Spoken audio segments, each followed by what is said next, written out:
Good morning, everyone. Thank you for joining. We'll give everyone just another minute to join before we get started.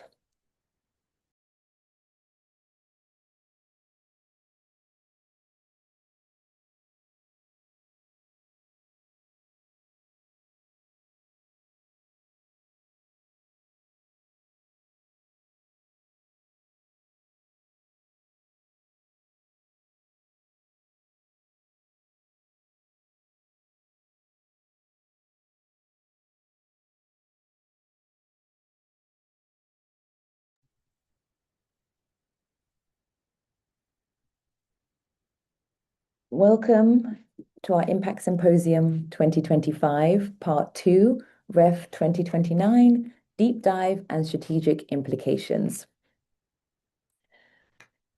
My name is Laura Tucker, and I'm the founder and CEO at Hive.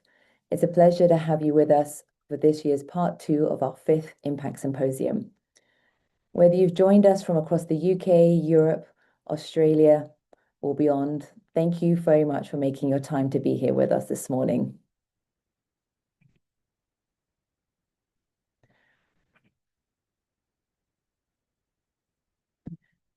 We're delighted to have you joining us today.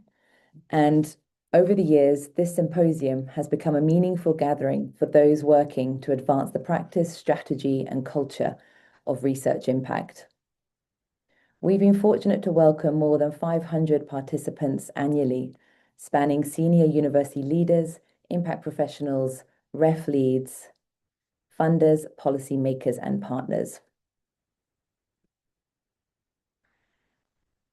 Today continues that tradition with a key focus on the revised 2029 REF guidelines. This is a key opportunity to gather as a sector since the latest announcements and understand from each other what these mean in practice. This year, some of you may have joined our part 1 earlier or at the end of 2025. We divided the symposium into 2 parts, and today represents part 2. As a quick aside, you'll notice that the part 1 symposium, the Hive brand has a new look and feel. We've refreshed the Hive branding, including our logo and our visual identity. It reflects something we've always believed, that when you connect the dots across impact work, what emerges is evidence that is visible, measurable, and impossible to ignore. We think that's worth making visible in how we look, not just in what we do. And today is the first time we are showcasing our new look. We'll be sharing more updates with you as soon as our brand refresh continues. But as for today's session and today's discussion, we see a really strong representation of Pro-Vice Chancellors, research directors, impact officers, ref leads, and impact professionals joining us. So thank you for being here. The scale of interest reflects what we all recognize. REF 2029 is not just a procedural adjustment, it reflects a deliberate shift, placing greater emphasis on strategy, people, research environment, and societal value. And with structural shifts come both opportunity and strategic risk, and carries important implications for institutional leadership. And so before we get into today's session, I want to zoom out a little bit and say something about the macro context we're all working in at the moment. We're operating at a time when global instability, funding pressure, and growing public scrutiny of institutions are intersecting in ways that feel increasingly volatile. The value of research, its contribution to society, to policy, to public life, is not always visible to those outside the sector. And in an environment where visibility determines influence, that is a vulnerability. At moments like this, the work happening across UK higher education cannot afford to be invisible.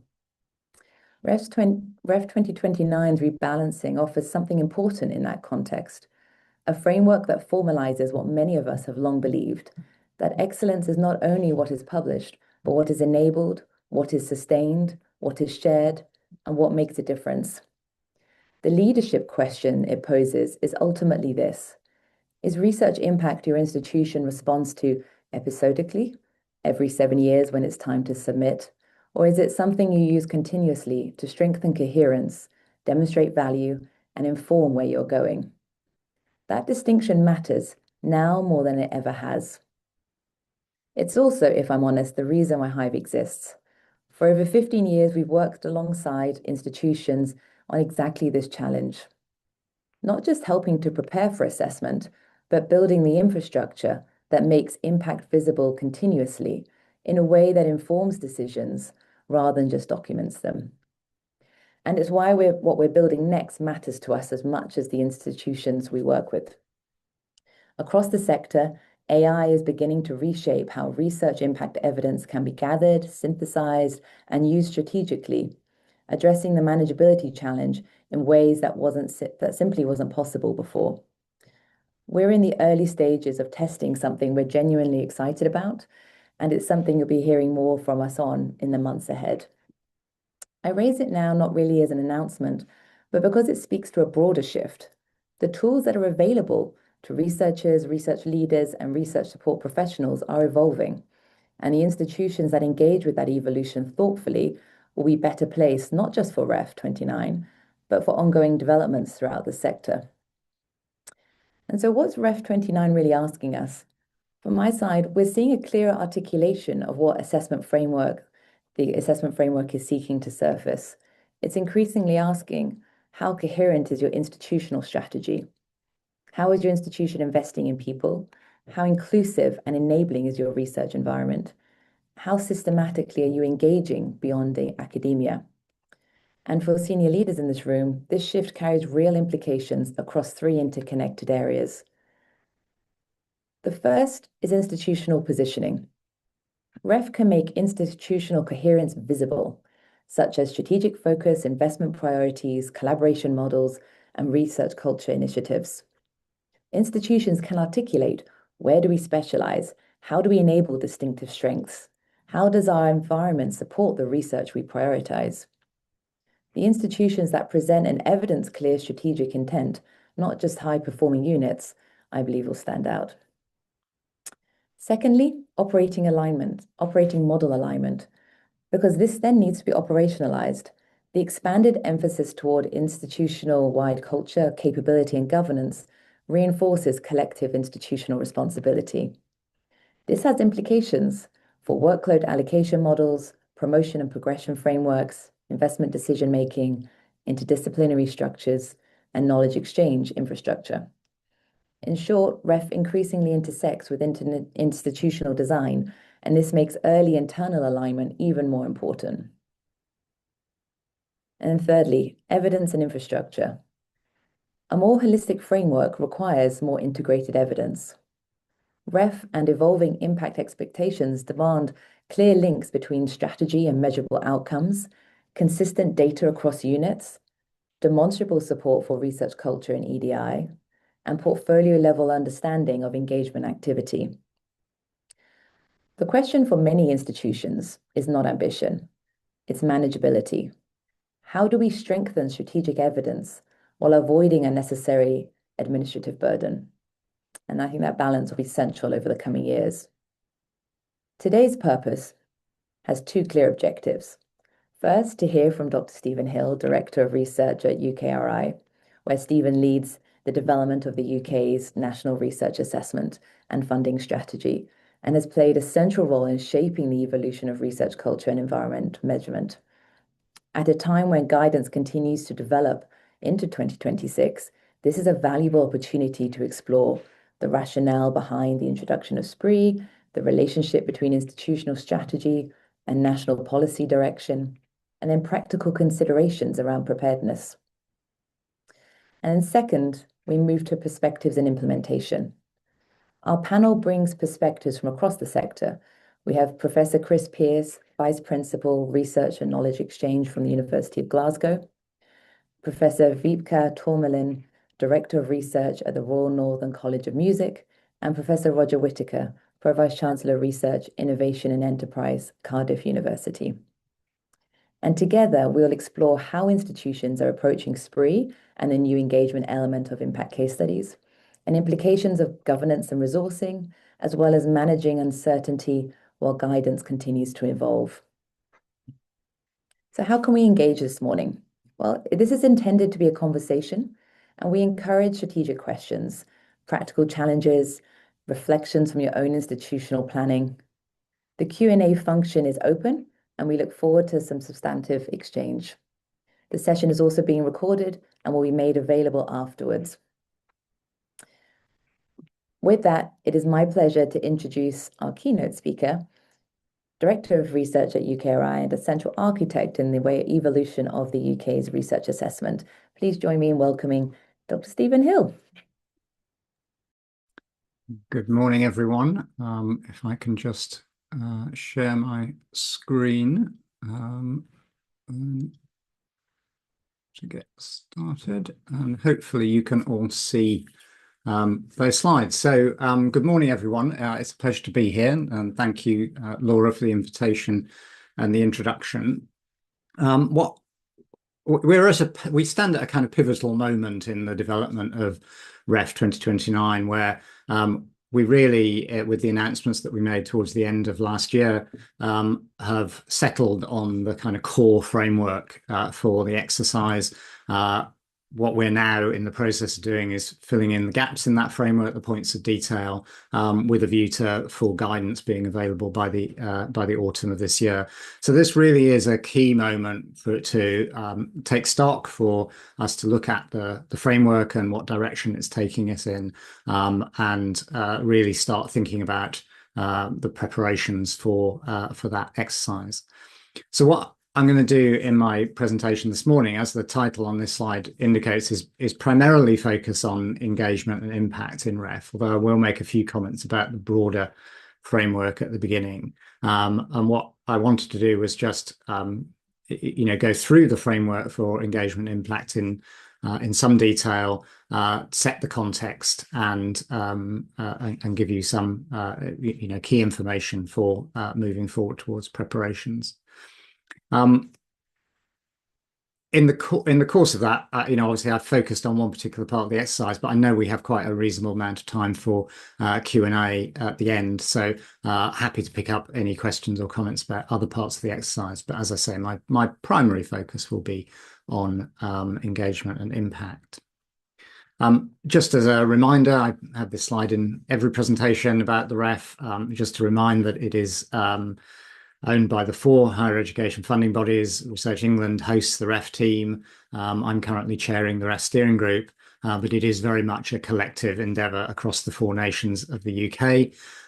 Its key purpose is to inform allocation of block grant funding, provide accountability for investment. And we know that the REF drives behaviours, and that really has been an important factor that's informed the development of decisions around the REF, that in recent years that we're seeking to have a framework that enables and encourages positive behaviours and positive change within the higher education system in the UK.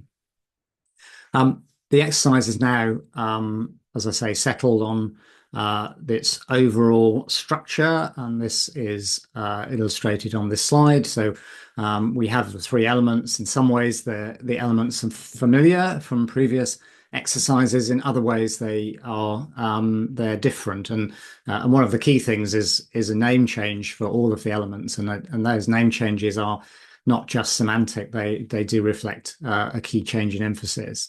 So where we had research outputs in previous exercises, we now have contribution to knowledge and understanding. That will now be largely focused on, or exclusively focused on, the assessment of outputs, but really emphasizing the purpose of those outputs, that is to contribute to knowledge and understanding, and the importance of considering the full diversity of research outputs, not just journal articles and books, important as those elements are. There are other outputs that contribute to the knowledge base and to our understanding of the world around us, and that's the core purpose of one of the core purposes of research.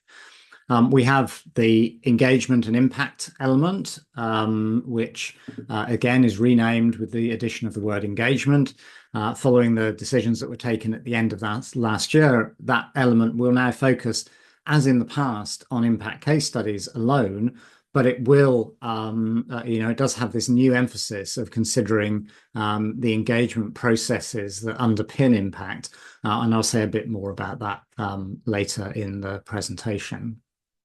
And then finally, newly named element strategy, people and research environment.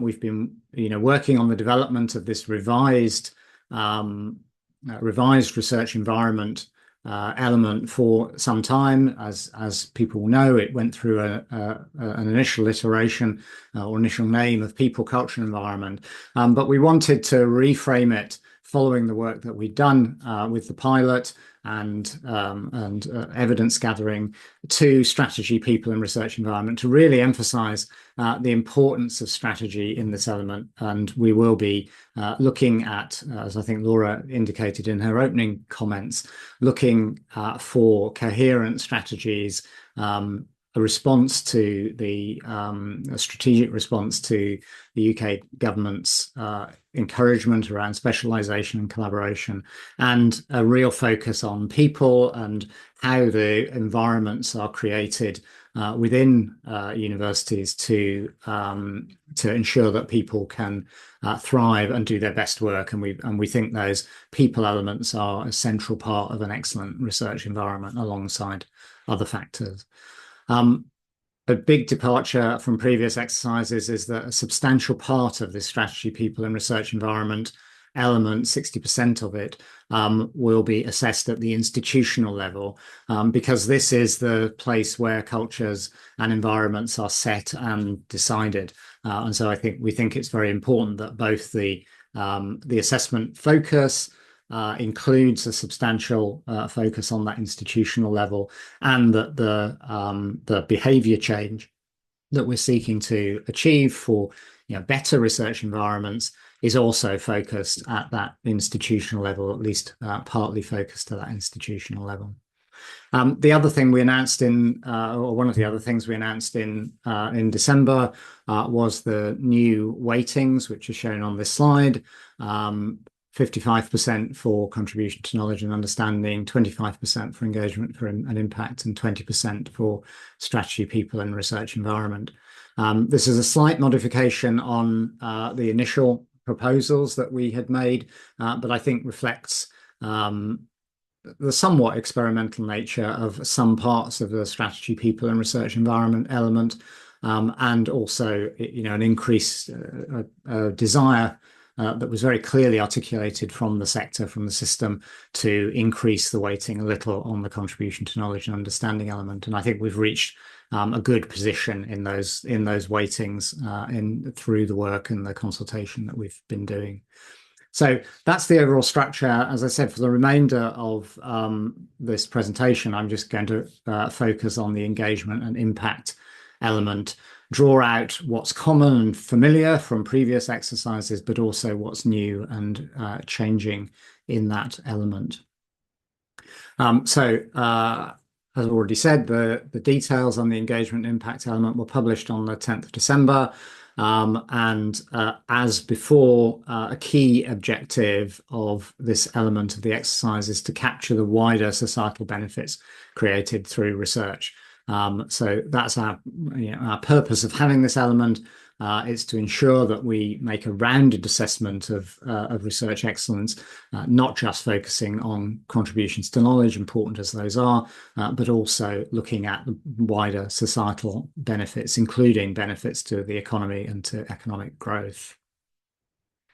Some key changes in REF 2029. In many ways, the engagement impact element will be quite familiar, but there are some key changes. So impact case studies are now encouraged to include discussion of engagement strategies and responsible practices to deliver impact. This is the engagement part of engagement and impact. So an encouragement to include more of that information in impact case studies. That's not to say that information wasn't included in some impact case studies in the past, and often the higher scoring impact case studies tended to be really clear about their engagement strategies and practices, but we are foregrounding that very much for REF 2029. And I've no doubt as the panels meet currently to consider their criteria for assessment, that will be front of their minds too. Um, in previous exercises, we had a quality threshold for the underpinning research at 2-star quality. That's been removed for this exercise in order to actually bring in a wider range of impacts and a wider range of research underpinning those impacts. We think this quality threshold wasn't needed anymore because clearly the evidence of the quality of the research is actually the evidence of the impact. And so that's why we remove this threshold to make, as I say, to open up impact case studies to a wider range of research practices and activities. There's a change in the minimum requirements for impact case studies. I'll talk about this in a bit more detail, but the minimum requirement for very small submissions is now just one case study, although there is an option to submit 2 case studies if the institution and the unit wish. I'll explain that a little bit more later on in the presentation. And we're keen to make sure that the impact case studies reflect the full breadth of contributors to them. And so, encouraging the inclusion of all of the people that are involved in producing impact case studies. And that might be researchers, but might also be research enabling staff, impact professionals, KE professionals, and so on. And I think it's really important to reflect that diversity in the impact case studies. The definition of impact that we're using in REF 2029 should be very familiar because it's unchanged from previous exercises. This is the definition that was developed and used in REF 2014 back in the day, and I think has stood us in good stead through REF 2021 and into the current exercise. It's deliberately designed to be very broad, to capture a very wide range of impacts, and to acknowledge the fact that excellence in societal impact can come in a wide range of spheres. The key words I always say in the definition, those final 2 words, beyond academia. So what we are talking about is benefits that reach out into wider society in any form or sphere. Because we're focusing a little more on engagement in this exercise, we have also included in the guidance our definition of engagement, which is shown up on the screen. So engagement is defined as the interaction between the university and relevant individuals, groups, communities, organizations, the public, commercial partners, or policymakers, and some keywords at the end, that is purposeful, responsible, and context appropriate. So when we say we're interested in hearing more about engagement in the impact case studies, this definition gives you, I hope, some guidance about what we mean by engagement. Again, it's very broad, reflecting the breadth of impact activities that are captured in the case studies, but I hope gives a sense of what we mean by engagement. And as is illustrated in the diagram, I don't think we view research and engagement and impact as a linear process, but more continuous and evolving and 2-way process between research, engagement, and impact. So I think that's an important point to emphasize, that we're not suggesting there is this kind of do the research, then do the engagement, then get the impact. Often the engagement and research will be happening in parallel and together, and that's what delivers the best benefits for society. Final definition is a definition of underpinning research. Again, this is unchanged from previous exercises, but just to emphasize that it's research that makes a distinct and material contribution to the impact, that the impact either wouldn't have happened or would be very different without the contribution of research. But really importantly, and again to emphasize, that this definition doesn't imply a linear relationship between research and impact, It's a distinct and material contribution does not necessarily mean the research it has to have been completed before the impact happens in that kind of very strict linear sense. But quite often in case studies, you see the research and the development of impact and the engagement intertwined over time and going on in parallel with one another. And that I hope is reflected in this definition. As I've already said, the engagement and impact element is going to be worth 25% of the unit quality profile for each submitted unit. It's assessed through impact case studies, and we're continuing to use the criteria of reach and significance that will be familiar from previous exercises. We did consider at quite length, including a criteria around rigor or responsibility in the assessment of impact for this exercise, but I've decided to not to do that, to stick with the two criteria of reach and significance. But I think as the panels meet in the coming months to develop the detailed criteria around impact assessment, then I think they will be very much considering how engagement is factored into those criteria of reach and significance. And you can expect to see more detail on that in the panel criteria and working methods document, which will be published in the autumn. The number of case studies, there is some variation here on REF 2021, the REF 2021 approach. Most notably, the reduction of the minimum requirement for submissions below 10 FTE of one case study.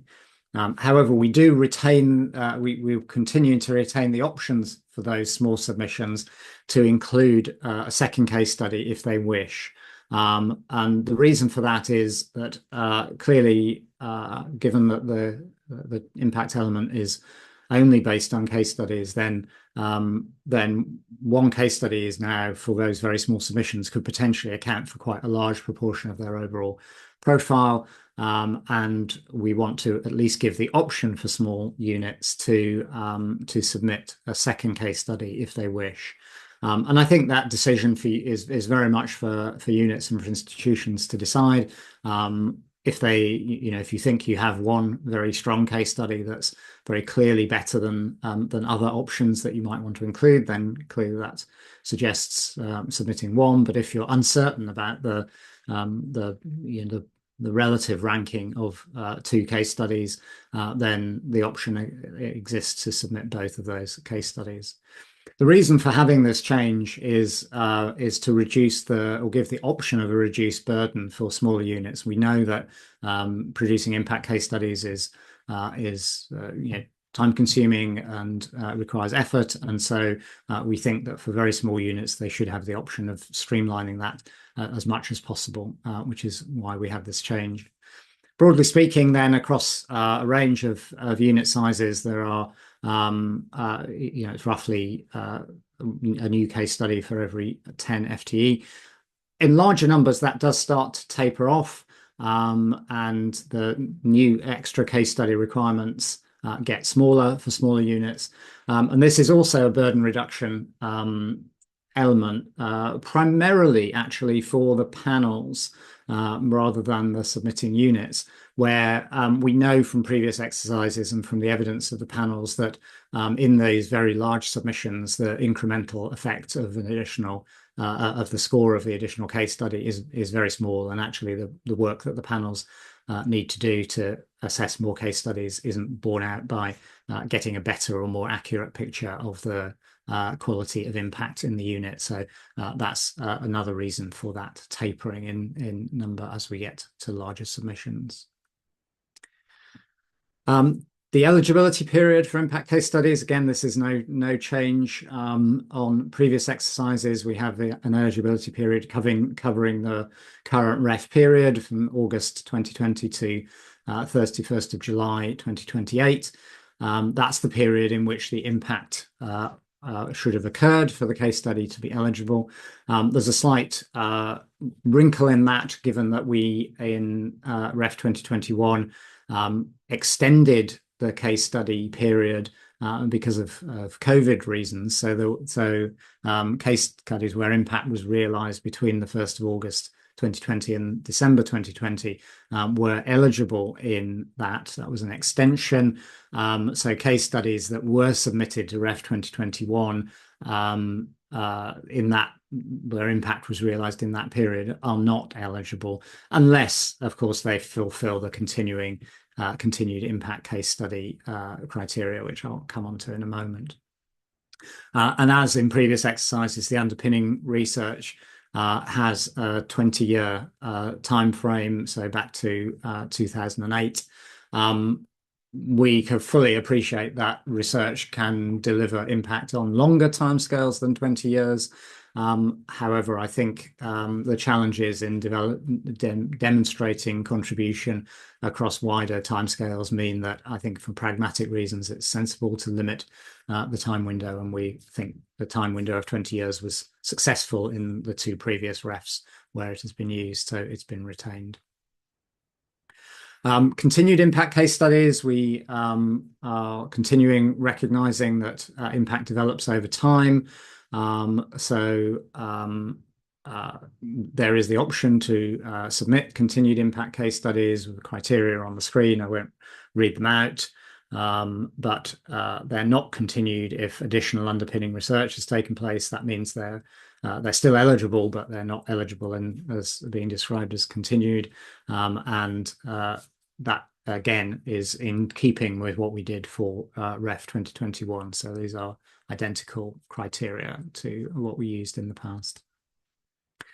The underpinning research outputs, as I've mentioned, there is a change here in terms of the 2-star threshold requirement, which is no longer there.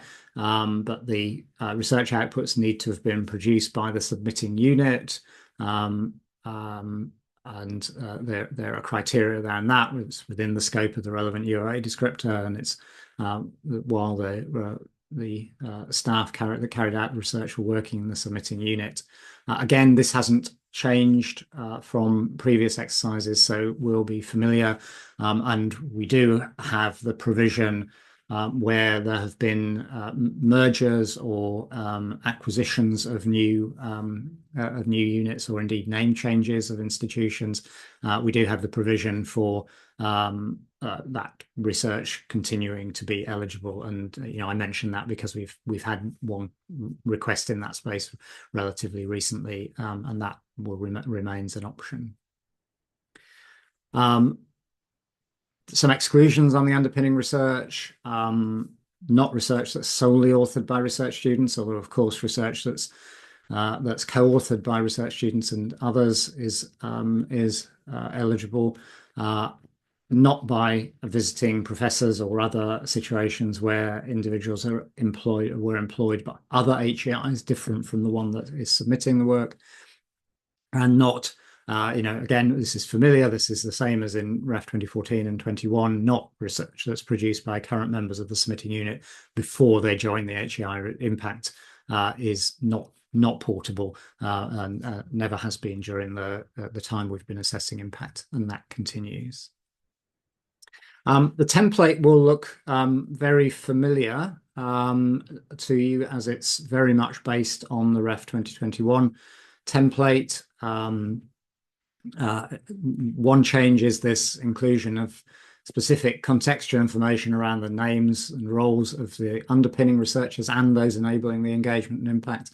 That's the point that I mentioned earlier, that we want to make sure that all of the people that are involved in delivering impact are recognised in the case studies.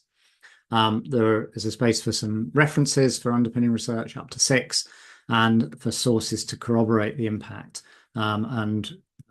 Preferably, if there are testimonials included, there shouldn't be more than 1 per organisation. That's to limit the impact of the burden on outside organisations in producing testimonials.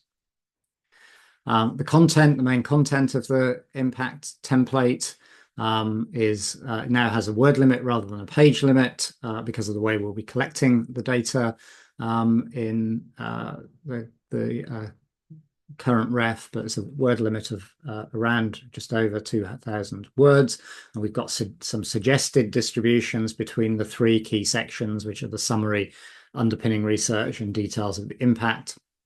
Those again will be very familiar from previous exercises. There is flexibility between those areas. There's not hard word limits, but just suggested word limits across those three elements. And I think, as I say, the content will be very familiar. We're very keen that there is real confidence in the system to submit confidential impact case studies. If your impact case study needs to be kept confidential, then it will only be shared with the ref team and those involved in the assessment process. We have strong processes to make sure that happens. And of course, confidential impact case studies won't be published at the end of the exercise. There is also the option when it comes to that end of exercise publication for redacting specific points in impact case studies. So universities will have the option to either make an entire case study confidential or to redact certain parts of it when it's put into the public domain. Confidential material is reasonably straightforward. What's more complex is case study material that have government security classifications. Essentially, if that's the case for an impact case study, you will know. It's not. It's pretty obvious because the research will have had to be conducted under particularly strict security criteria, and we will have a process for submitting impact case studies that have a government security classification, as in the past. The details of that will be published in the autumn as part of the special requests guidance. But suffice to say, we have to have very tight processes around government security classifications, where obviously only individuals who are appropriately security cleared get to see them at all. So those processes will be in place later in the year. As in Ref 2021, we'll be asking for some additional information, contextual information about research and research funding associated with impact case studies. So again, this will be familiar, but where there is externally funded research, we'll be looking for names of funders, funding programs, grant numbers, amounts of grants, ORCIDs for staff, and so on. And this information doesn't form any part of the assessment. It isn't provided to the panels during their assessment at all. They don't see this information, but it is used when we publish the impact case studies, and it's very valuable information for analysis of the impact case studies. Funders find it incredibly helpful to be able to very easily identify case studies that have been resulted from their funding intervention. So this information, not part of the assessment, but super important for the use of the impact case studies in the future. So that's what I wanted to cover in my presentation this morning. As I say, I focused quite a lot on the detail of the impact element. Happy to talk about that, but also to talk about other aspects of the exercise or address any other questions that you may have. I think we've got a decent time for Q&A. Unfortunately, I can't stay for the panel discussion, but I think we have a reasonable time for Q&A. So thank you very much for your attention. I'll stop sharing my screen and happy to take questions. Stephen, thank you so much for a very thorough presentation, something we've come to know from you. Thank you for that. My name is Carlos Galandias. I'm one of the impact consultants at Hive. You'll have me as the moderator of the questions and answers for Stephen. We have quite a number of questions already. but I will take the opportunity to just get you into the mood, Stephen, by asking you a slightly left field question, which I think to some extent summarizes some of the work that you and us in the sector have been doing. Uh, if REF is increasingly rewarding strategy, environment, and engagement alongside these outputs, do you see the long-term direction shifting from evaluating what research has done to how well institutions design systems that consistently produce excellent and impactful research? Yeah, it's a great question. And I think what if you look back over research assessment in the year, it's the 40th anniversary this year of research assessment in the UK. And if you look back on the history of that, you can see in the long run there is this trend towards uh, the assessment including more on the processes and practices that lead to excellent research alongside measurement of the outcomes and impact that comes from that research. So I think there's definitely a trend across the 40 years that we've been assessing research in the UK towards that direction.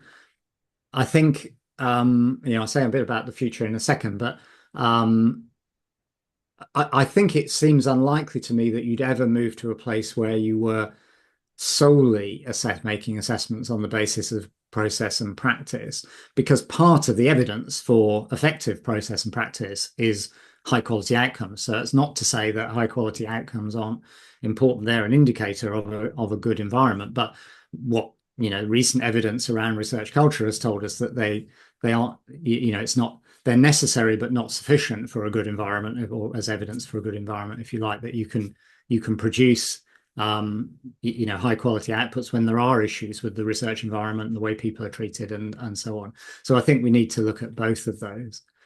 I think when it comes to thinking about the future of research assessment, which is something that I and my colleagues spend some time doing, I do wonder whether we're at a bit of an inflection point in the way in which we go about assessing research, because of the changes in the availability of data and the technologies, including AI, that are available to assess those data. And I think, without making any statements about what the future of the next ref or whatever comes after ref looks like, I think it's going to be it's going to be a different world because of those changes around data and our ability to analyze data. So exactly what the future looks like, I think is very hard to predict at this point. But I think your basic premise in your question, that we're moving towards looking more at the process and practice, I think is still reinforced by that change, and I think will continue to be a trend into the future. Thank you, Stephen. And as always, a reminder for our attendees. Stephen is very generous with his answers, so please don't shy away from your burning questions. We have a lot of operational questions, which of course we're going to turn to in a second, but I think these events are really important to also discuss philosophical views and perspectives, because we're all in this, and thank you for being so candid in your response, Stephen. Now I'm going to honor the Q&A almost in the order that they were submitted, because that's only fair. We like democracy. But there is one question about slides. We don't know about the slides because we haven't cleared that with Stephen, but we definitely have a recording that we will be posting shortly after the event. So please don't worry about that, guys. I should say the slides are already available on the ref Okay. website, so they're derived from a slide deck that was used in a ref event. And In one of the town halls. Yeah, there you go. So no need to be typing furiously. You have the information available, and it's also in the guidance. It's just a really nice way of summarizing the complexity of those documents. So I'll go straight to Tim and his questions. In respect of encouraging ICS authors to discuss their engagement strategies and activities, And those people in Ref 2021 who did that tended to score well. Tim mentions that you said something to the effect of that it is expected that panels would be thinking about these as they determine their assessment approaches. Does that mean that engagement is to become an assessment criterion? And what would that mean for impact case studies with world-leading significance and reach that do not have an engagement component, Stephen? I think that's a fascinating question. Yeah, well, I think the criteria will be based around reach and significance. I think what the panels will need to think about is how engagement contributes to reach and significance as criteria. And I think you'll see some information on that once the panels haven't had that discussion yet. They're in the midst. They've had one round of panel meetings. There are more meetings to come, but they will need to look at that question. I would be interested in looking at the impact case studies that have previously been submitted to the ref and identifying things that didn't have an engagement component at some level, even if it wasn't well articulated in the case study. Because I think, there may be at the edge some examples of impact where research is published and some outside stakeholder just takes up that research and delivers impact. That's not a perfectly feasible route to impact, but I'm not sure it's a majority route. And equally, I'm not sure that there's very much that it would make a strong case study because it's quite much harder then to articulate the specific contribution of the research in that case. So I think most case studies already involve some element of engagement in them, and it's just we're changing the emphasis or giving you the option to change the emphasis on that. And I think, Stephen, and I would probably encourage Team subsequently to this event to share with us if he's been able to see a case study that virtually, as you said, has no engagement or very little. In my experience over hundreds of these things over the years, I think I can remember one that literally was like that, but more often than not, people do have to put in a little bit of engagement and building connections. But I think it would be really nice to see examples of people who truly changed the world without doing anything other than publishing an output. Thank you, Stephen. I'll go now to Ed Kirkton-Darling. It's more of a comment, but I think it's a suggestion that you're perfectly placed to share with us, Stephen. Ed posits that it can be a challenge to persuade civil servants to provide support for impact, and it would be brilliant if they could be encouraged to appreciate the importance of this. Of course, we have many mechanisms now built into government and parliaments across the country on the importance of information, evidence, and reaching out to the non-government and other sectors for information. But could you please share a little bit more with us of the wider context that is around us to seek support from partners, organizations, stakeholders? Yeah, so I think we're aware of this issue that sometimes it's difficult for government departments to provide testimonials or evidence to support impact case studies, and that's partly just a time pressure question for civil servants and the time that they have. And sometimes it can be around confidentiality. And I think, if there were items that need to be maintained confidential in testimonials, then that, we can look into accommodating that. What we've done in the past, which we'll do again for this exercise, it's a bit too soon to be doing it just now, but we will do it, is engage with the government chief scientific advisors and to encourage them to coordinate a little within their government departments to help with this, because I think they're in a position to take the overview in their departments. And there are now chief scientific advisors in most departments, and the devolved administrations have chief scientific advisors as well. So this is definitely a route that we've used in the past and will use again for that. I'll be interested. One of the changes that I think has been happening over the last period, the period of this ref's impact, is more engagement with local government. And I think it will be interesting to hear about whether that is proving more difficult even to get local government to comment and provide testimonial evidence and so on, because of resource constraints. So yeah, we understand the challenge, and I think the way we try and solve it is by working with structures like the Government Chief Scientific Advisors Network to help with that. Thank you, Stephen. And of course, we don't want to go into the nitty-gritty of how to do one of these documents, but for all of our attendees who are in research support offices, let's not forget that there's a rather large number of documentation out there that can be used as evidence. We don't always rely on testimonials, but I suppose that is the craft of a research support office that knows their way around how to support academics to the best of their abilities. But that's something we can discuss at another event.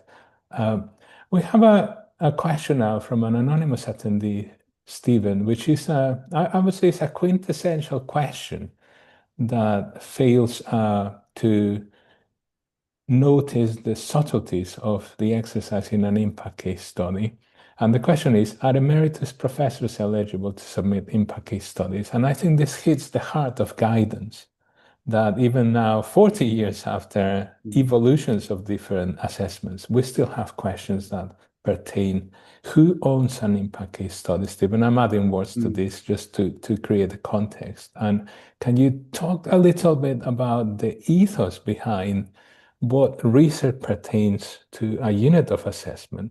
Who owns that and why that is the case? So people who are perhaps new or have forgotten that can get a refresher. Please, Stephen. Yeah, so the emeritus professor, absolutely. If you read the slide, I won't put the slide back up, but the staff doing, the link to underpinning research is from staff, but they don't necessarily have to be employed at the institution. They need to be working at the institution. And so, an emeritus professor who maybe did some research when they were employed at the institution, their status is now that they're retired emeritus professor. That's absolutely fine. Yeah, the key principle here, which I think you're alluding to in your comments, Carlos, is that since 2014, when we first introduced impact has very much been tied to the institution. So it doesn't move with the researcher, it's tied to the institution. And the rationale for that back in 2014, which I think still applies now, is that impact requires investment and effort from across the institution to realize it. It's not just about the research, but it's about all the wraparound structures that are put in place to ensure that engagement happens and that impact comes from that. So that's the rationale why impact has been, ever since we introduced it, tied to the institution. Now, interestingly, another one of these kind of long-term trends in research assessment in the UK has been to move further away from individuals assessment of individuals' work and more to the assessment of the institution and the units within it. And so impact has essentially been in that state through its entire history, through 2014, 21, and now 29. And the rest of the exercise, in a sense, is catching up. So this is much more about what has the institution contributed to through the people that are involved in that institution, but not about the individuals themselves. Stephen, thank you for that. And I think for those who are connecting the dots, that then tallies to the reason for the three components and the emphasis on different aspects of how we enable research and how we create a fairer, more equitable research environment, which of course is part of a journey. The destination is still forthcoming, but I think we're in a very good stage of development. I'm going to take this as a segue for another question from Tim, which I think again takes us back a little bit down memory lane. What is the rationale for distinguishing continuing case studies, Stephen? And I think it's also a very good question because now going for a third impact assessment, people are still finding it quite difficult to understand what is continued and what is new. Yeah, I think it's the rationale which was introduced in 2021 was that we wanted to enable people to identify those continued case studies so that they were confident that they were continuing to be eligible and would be assessed on their own merits. So the worry that we had in 2021 when we were setting up the exercise was that people would feel that to score well, they had to have a set of case studies that were completely new. Even though we know that there will have been examples, we knew there were examples in REF 2021 where there was potential for the impact to be realised even further, and to be suitable, definitely suitable for further assessment. On the other hand, we didn't want people just to submit all the same case studies again because things do move on. So the flag is there really just to help encourage people to think about whether they have case studies that they've submitted in the past that are continuing to deliver new impact that they should be considering as options for the future. When it comes to the assessment, the panel members know whether they're flagged continuing or not, but it doesn't really influence the assessment outcomes. So that I think is the rationale. Hopefully that gives people a bit of confidence in using that continued impact flag where appropriate. Thank you, Stephen. I think it's really helpful, and I think it's the bread and butter of an impact officer on the lead up to the ref. John Mallon now has another very good question, which is operational, but it's a very important question. Maximums for both underpinning research and evidence items. In 2021, they were suggested. Now it has been changed to just the word maximum. Does that mean that anything above the maximum will be disregarded? In other words, if you have submitted a ref, like some of us have, you will not be able to submit it to the system. Can you clarify the guidance on maxima? I will Please, go Stephen. back and check on that. I am not aware of a particular desire to change the intent from the past. Okay. From a kind of systems perspective, maxima are helpful in that they make it easier to design the collection system. But I'll go back and look at that, and it may be that we can reintroduce some flexibility around maxima like that. I'm not aware that there was, again, I haven't read every single case study in the case study database, but I don't recall seeing case studies where people submitted more than 6 references, for example. So I'm not sure how much appetite there is for that. But I think we can go back and check whether that flexibility Thank you, Stephen.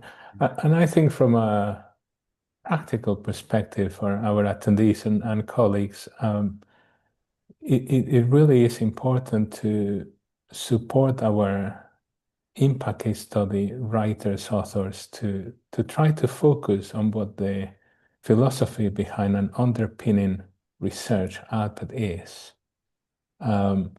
Because we really have a challenge to tell a really coherent story from a research problem to a research solution that then has resonance outside academia. And I think that's the craft, that's the beauty. So try to be succinct and try to find that key underpinning contribution that helps you create that story. I would say if you have more than 10 and there is a challenge to reduce, there's a lot of development that you need to be doing with that individual to help them refine their thinking. And it's not a deficit, it's not a weakness, it's actually a strength, and it can give you more food for other types of development paths for that individual. Yeah, Thank and you. I think the other thing to note is that, obviously there's the six references, but where those six references sit in a wider body of work, then it's possible to articulate that in the underpinning research section. So, we're aware that some impact will come from, decades long research programs that will have generated, tens of outputs potentially. The six references are the key ones, and then the underpinning research section gives you a space to talk about the broader research endeavor in which those six references sit. Thank you, Stephen. I'm going to skip a little bit because I think we've answered a lot of the questions in the previous answers, Stephen. Uh, there's an anonymous question which is very poignant given our current journey in global terms with regards to artificial intelligence. And the question reads, can we use AI to develop strategized processes in preparation for REF? Case study development, score modeling, output modeling. Any policies or guidance? It seems we're going backwards if we don't use AI, which can be an advanced technology and not experiment with it. Yeah, I think there will be some policy statements around AI, particularly around AI and the panels and what they will use AI or not use AI for in the assessment. So we will be making some policy statements around that. I think appropriate use of AI and large language models in particular in the development of impact case studies seems to me to be something that everyone should be considering. I would be very surprised if you're simply asking LLMs to generate impact case studies, produce things of suitable quality. But I think using AI to research impact case studies and to critique them potentially in terms of identifying gaps and so on.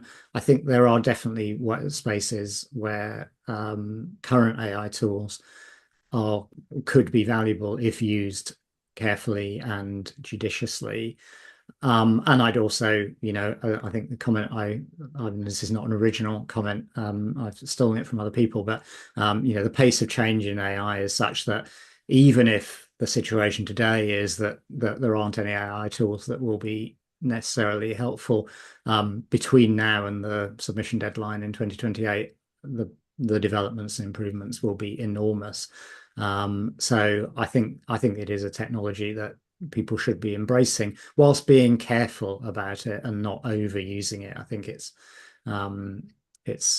about striking that balance for me. Yeah. In terms of AI and assessment of impact case studies, there has been some academic work done on that. Jonathan Grant and colleagues published something a couple of years ago where they sought to see if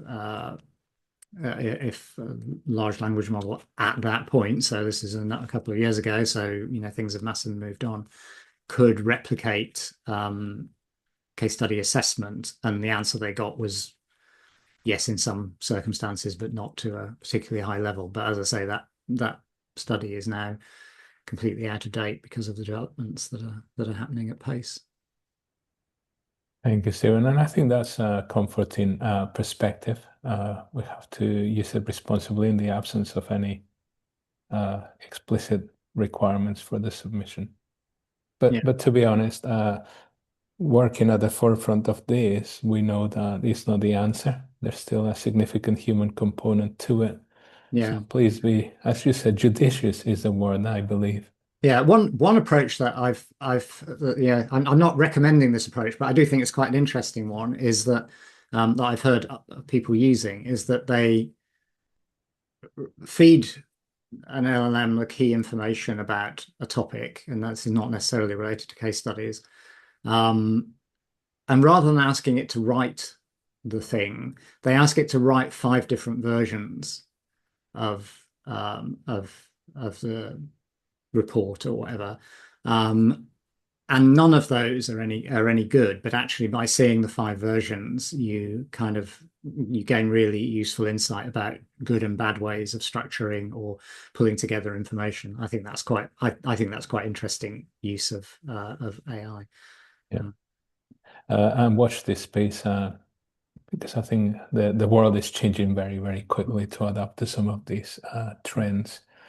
Stephen, we have a number of questions that pertain systems, and having just clarified that this is still in development and you will double check these things for us. I think a few words from you in terms of the expectation of when we will have a better idea of what the submission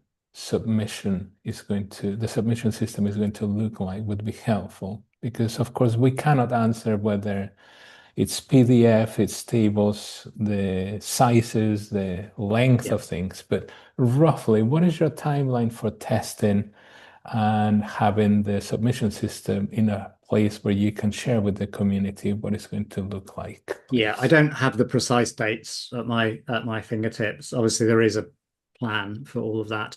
I think it's likely that there will be things available by the end of the year, at least in kind of beta format, for people to see. And there will obviously be more detail on some of the policy choices coming through in the final guidance following the panel meetings that are going on at the moment. But there should be a reasonable amount of lead time where people can see the system prior to the submission deadline. Obviously, submission deadline is still, we're actually quite ahead of the timetable relative to where we were in Ref 2021. It may not feel like that, but we are if you go back and look at when things were published.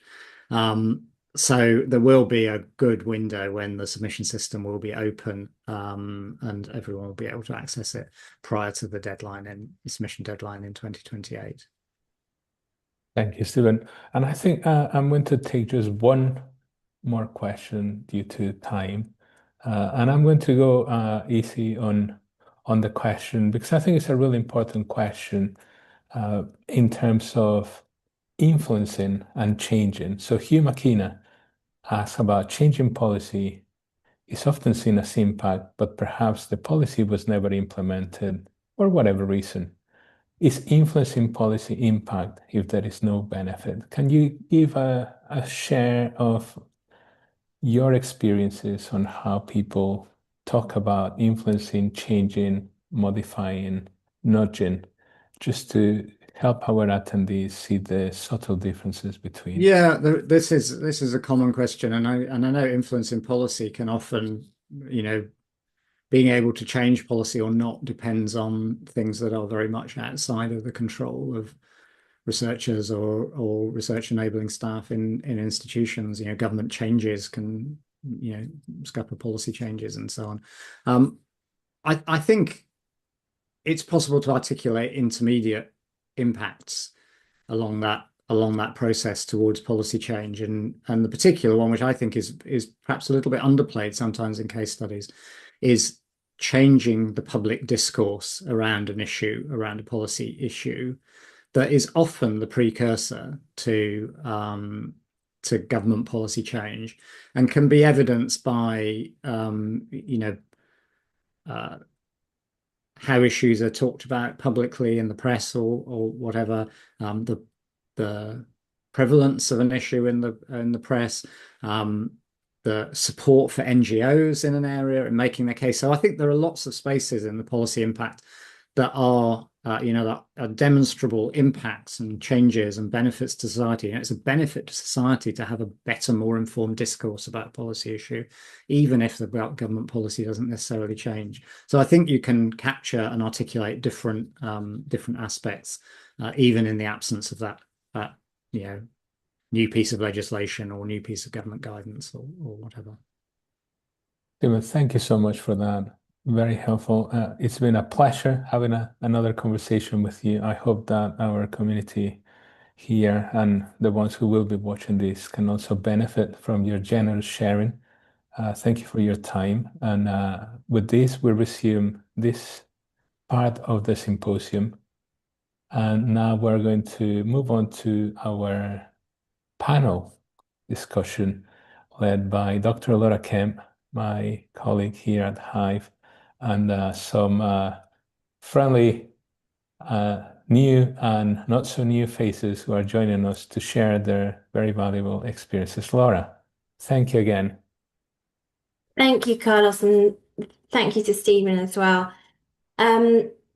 Hello, everyone. My name's Laura Kemp. I'm another impact consultant here at Hive, and I've spent almost a decade specializing in research impact with a particular focus on REF and KEF, and more recently, the Hong Kong RAE.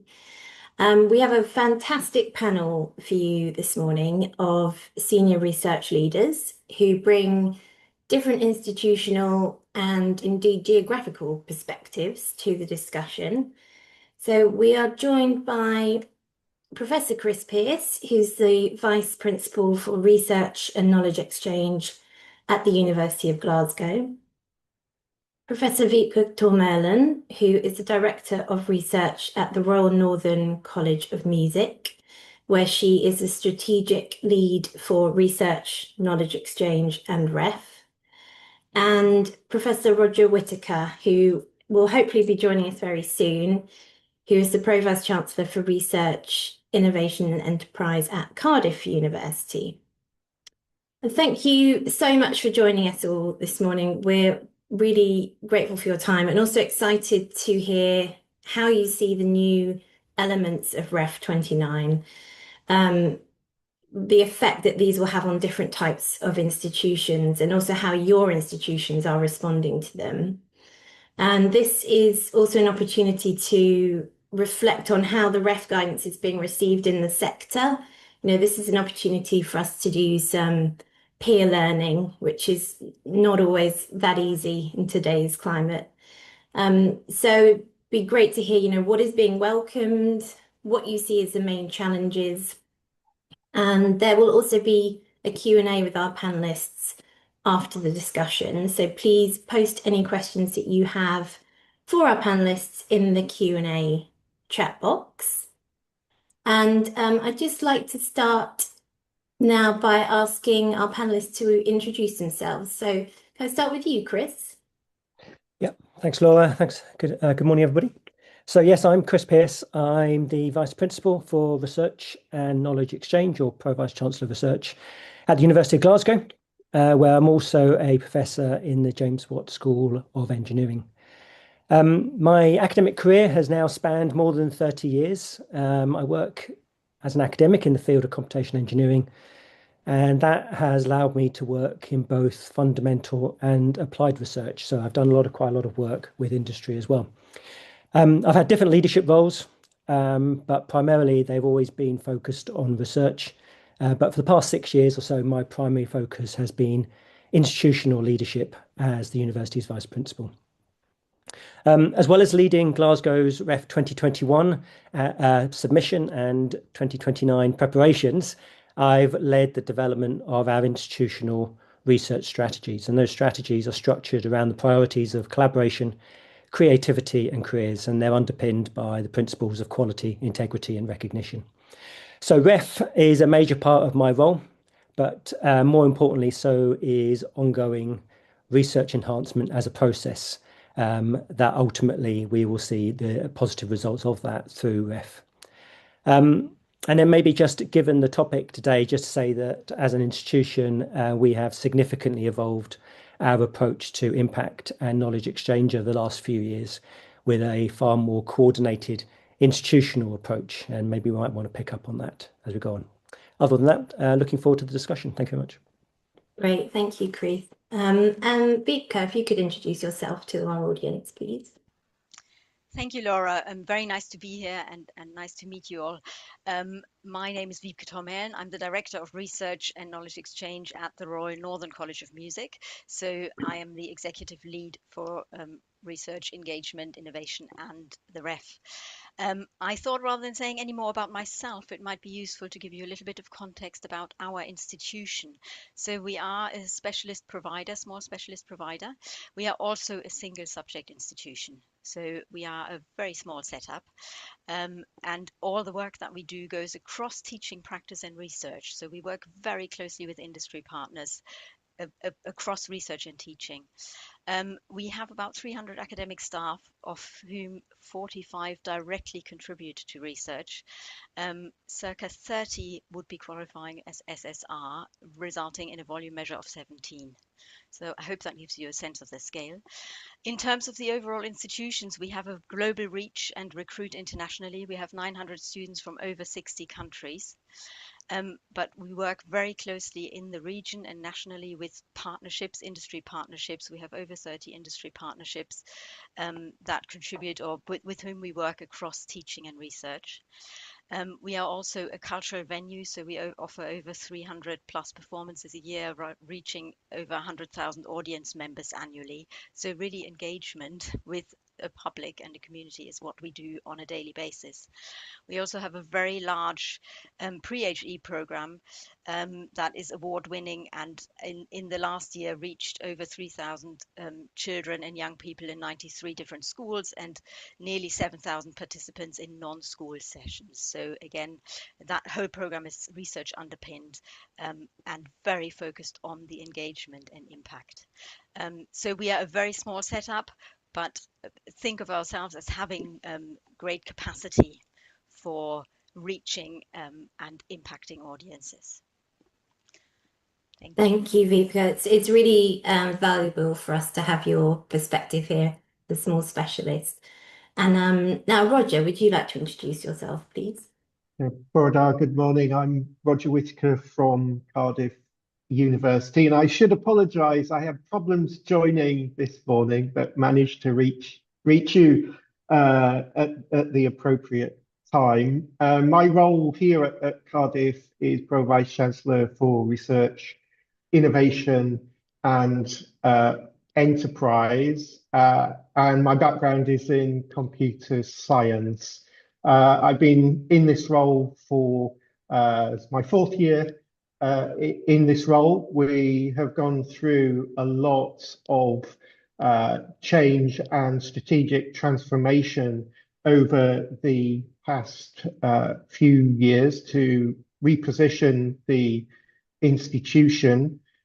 We have a global civic strategy that is quite distinctive, quite futures facing. We prioritize Cynefin, or community as it's referred to in English. The place agenda as a global civic institution is absolutely fundamental. And there's a real ethos here around co-creation and partnership. All this really well aligns to the impact agenda, and really looking forward to discussions on that this morning. So thank you very much. Thank you so much, Roger. And thank you all for joining us. We're really grateful for your time. I know you're all very busy. I'd just like to start the discussion by asking Chris to give us a bit of his reflections on the challenges and the opportunities that you see coming through the revised assessment elements for F29. So the engagement and impact element that Stephen was talking about this morning, but also the SPRE, the strategy, people and research environment element, which we've not touched on yet. Yeah. Okay. Well, first of all, the biggest challenge we face in any institution is just uncertainty around the REF framework, and I just can't stress that enough.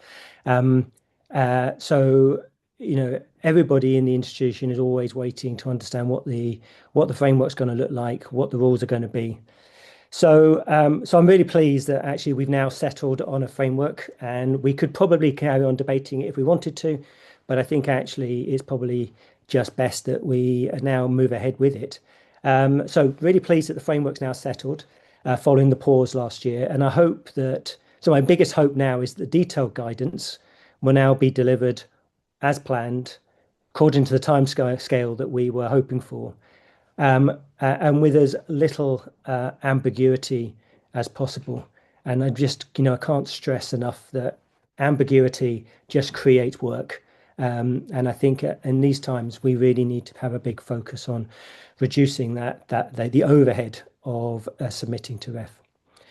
For my own institution, when I think looking at the kind of the latest changes in ref, if I stand back, they're actually not going to have a significant shift in our overall preparation. So the plans that we put in place are still the plans that we had in place. The timelines that we had in place are largely the same timelines. So that's the good news. Nothing significantly has changed from us from a macro perspective. So we're continuing as planned. We've including a whole series of unit level reviews, and no substantial adjustments to our overall timeline or processes. The other thing I will say is that I actually welcome what I feel is a degree of simplification around the latest changes in ref, and that I hope that simplification results in a reduction in workload for our units. So, for example, I think the removal, or rather the incorporation of the disciplinary statements for CKU and engagement and impact that are now incorporated into the unit level SPRE statement. Again, I think that's welcome. I think the significantly reduced weighting for the unit SPRE statement is also, I understand the rationale for that. I'll come to the institutional statement in a minute, but I think that also actually reduces some of the burden and jeopardy on units. So for me, that's also welcome. I think also increasingly what we see as an institution is that our ref units, which in themselves are disciplinary based, but they span many of our existing academic structures. So again, there was always going to be this tension between ref units and academic units. And so reducing the weight on that unit level statement and putting the more emphasis on an institutional one, I think is a positive move. Of course, that puts now a big burden on the institutional statement. So from my perspective, and I guess my colleagues, so those of us who are leading the institution, that's puts increased weight on us to make sure that institutional statement is what it needs to be. I think some of the changes do bring some additional complexities. So, we'd gone from complete decoupling, no limits, no minimum, no maximum on outputs to now reintroducing maximum 5 outputs. We've moved from to now having mixed approach to portability. So there are some issues, still some complexities, and I suspect and I know that some of our systems are not quite yet ready for that. So that's in a broad level, the kind of on the kind of most recent changes. Do you want me to talk about maybe SPRE specifically? Would that be helpful, Laura? Yeah, that would be great. Thank you. And I think that Vika will have some things to say about the SPRE as well. Thank you, Chris. Well, let me just start by saying that obviously the significant thing that's happened is the removal of culture from the name. And I have kind of mixed views on that. I think it was creating confusion. The PCE pilot, which we took part in, highlighted the challenges of assessing culture. So, did we have confidence as a sector that we knew how to do that? No. So is it right that we've kind of pivoted away slightly from that? Yes, I think that's right. But for my own institution, we will continue to stress that a positive research culture is essential to our ability to do the best quality research. That is baked into our institutional approach and to our strategy. We established our first research culture action plan back in 2019. We've recently updated it. So nothing's really changing from that perspective. But how we present that back through ref obviously has changed. So, but irrespective of ref, it's continuing as a key theme for us. The institutional level statement, the rationale for that I understand. Actually, I think I support it.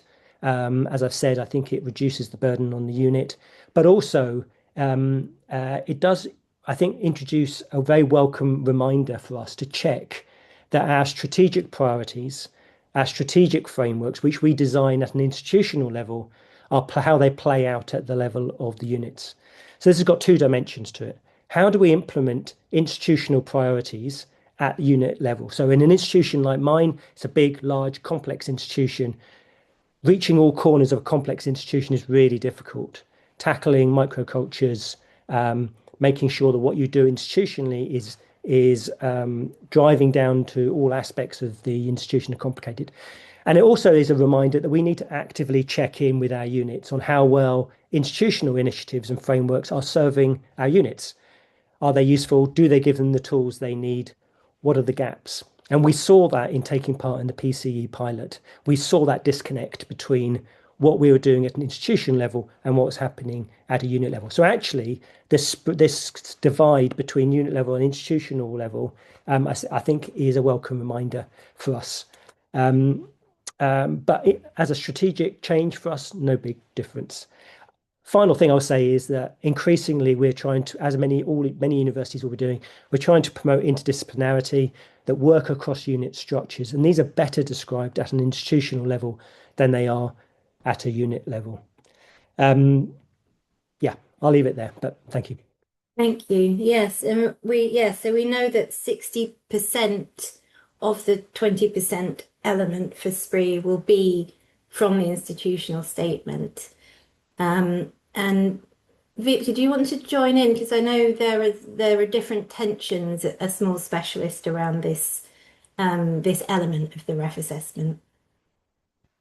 Thank you. Yes, it's a very interesting development, and it's interesting for us to see that weighting, and will pose particular challenges as to how we report an institutional level and a unit level statement when they coincide 100%. So for a single subject institution, this becomes quite complicated. We exercised it theoretically in the last REF, and it showed up the many difficulties that it presents. So I welcome more clarity having been added to this one, that what the institutional strategy needs to entail, and that is that of the institutional statement, that is very much focused on the strategy element of it, with the unit being the implementation. The interesting sort of aspects that I see in there is on the one hand the bleed between those in a small institution, but also just because policy development and implementation has to be so responsive. And so there is a back and forth between those two elements, and it will be interesting to have to untangle that. We've sort of started trying to model that, and it shows the challenges.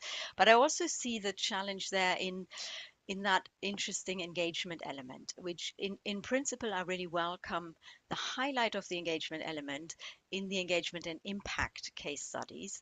I think the devil will be in the detail of really how will it be assessed and what exactly is expected there, because for us there is a large level of actually engagement data that will have to be part of the unit level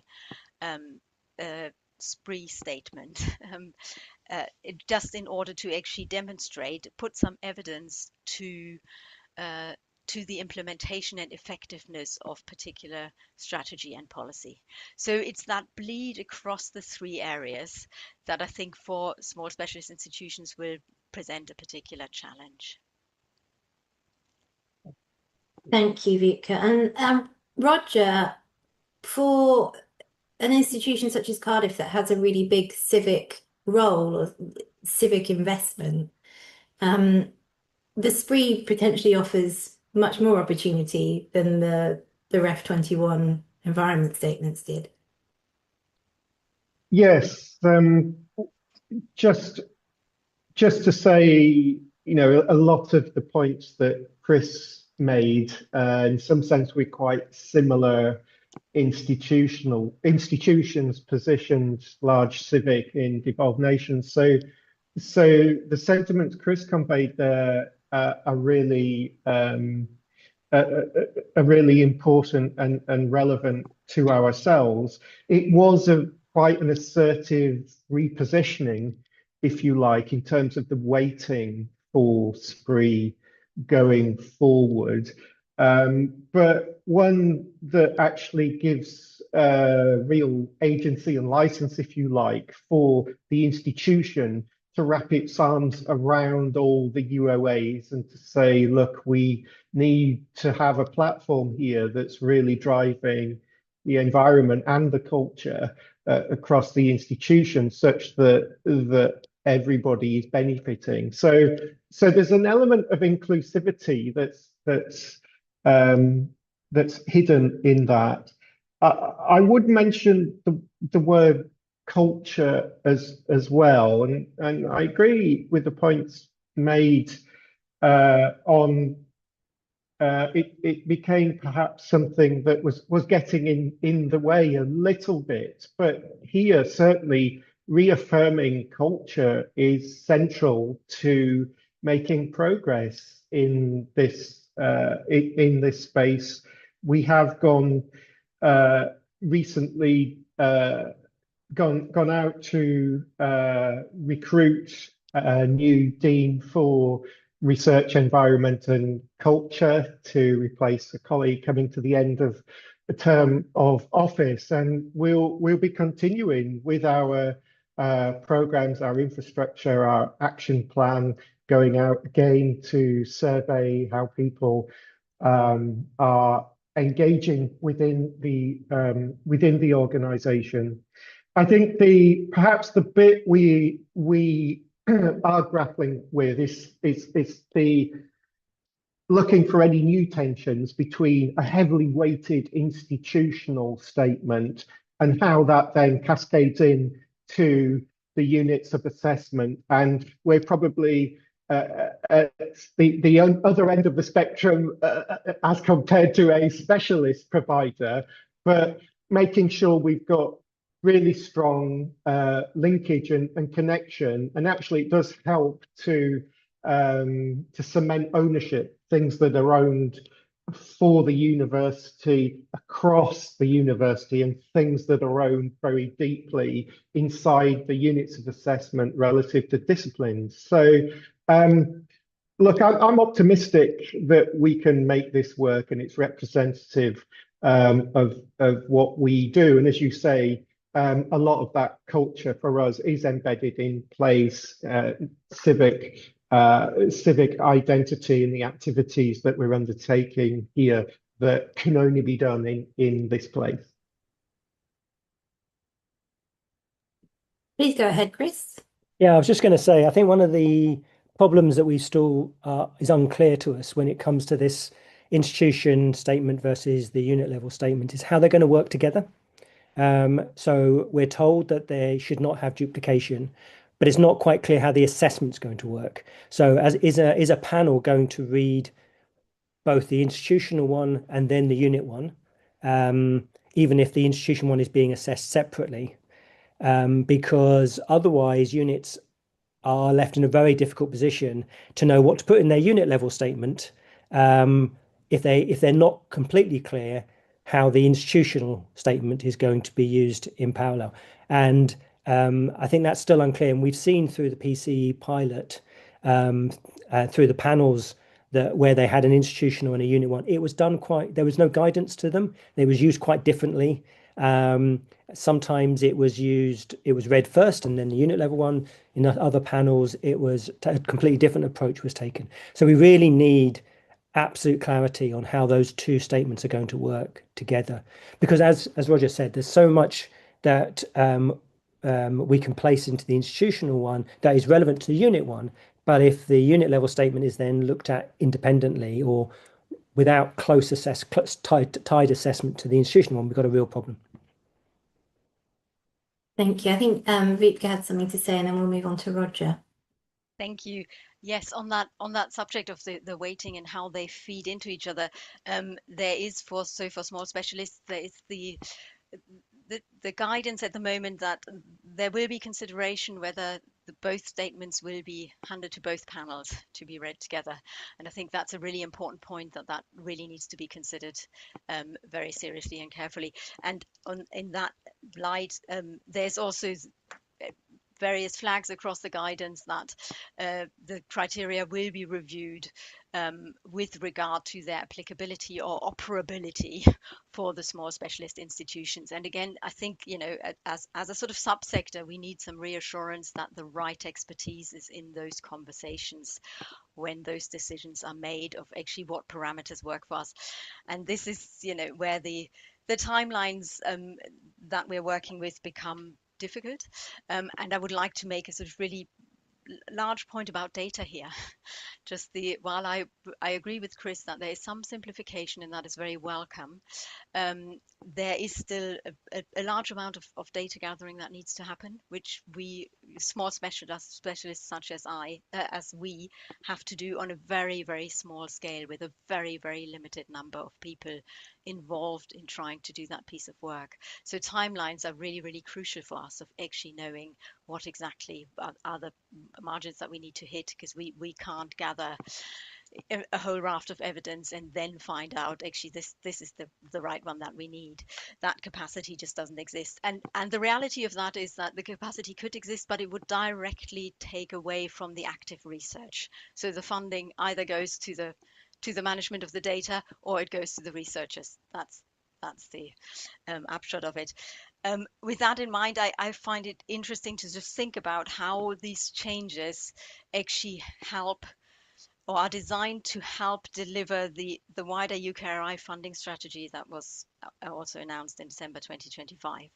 And I am looking forward to having better parameters and that detailed guidance to see how that happens, because any data that is currently pulled from available sources isn't necessarily the data that actually evidences the type of work that strategy lays out as desirable.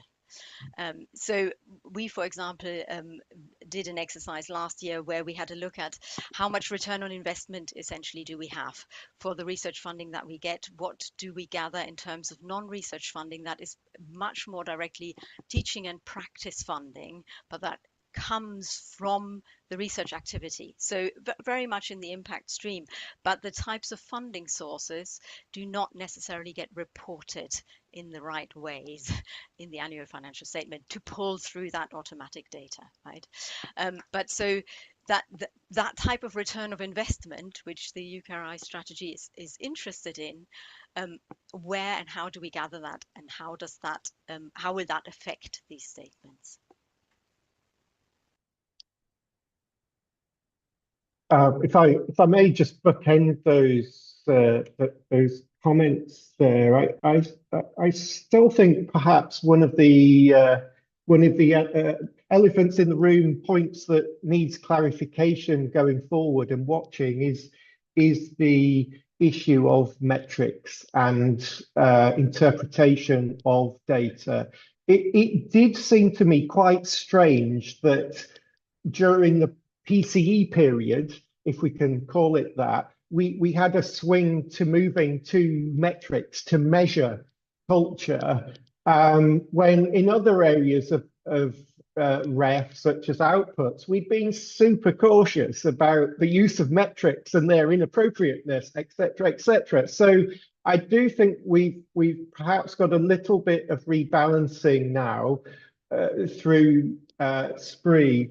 But within that rebalancing, I think we're perhaps very pleased to have the certainties that we've got, but there is still a void as to how we use data and embed that in a meaningful way such that it can evidence narratives and be used on a concrete basis. So, there is still quite a lot of work and thinking that needs to be done. And I think for me, what came through going through PCE pilots was actually how different organizations would be in very different positions to gather data, to analyze and interpret data, just from the way in which corporate systems evolve differently and processes evolve differently across our whole range of institutions. So